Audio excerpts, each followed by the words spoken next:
I'm Avril Pulley, and I used to be a china flower maker here back in the 60s to 70s.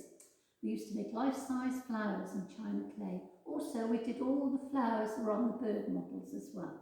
But today, I make flowers and I demonstrate, and it's called Artisca Soft.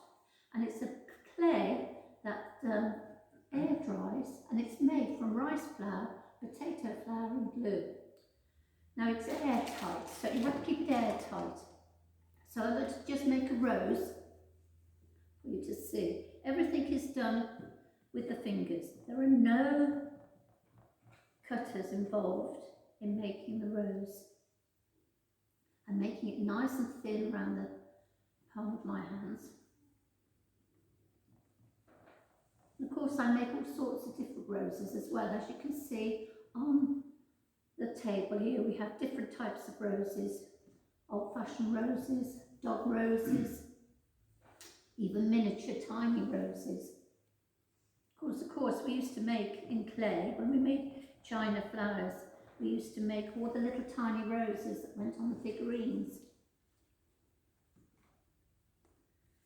So I've done about 3 petals. I'm going to just make a very standard tea rose. Just get a bud. And then you can make the rose whichever way you like, really, with the petals.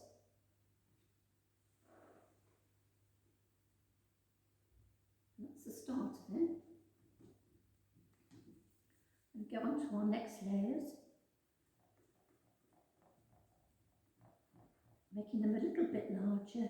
And I'm going to put a little V in the petal.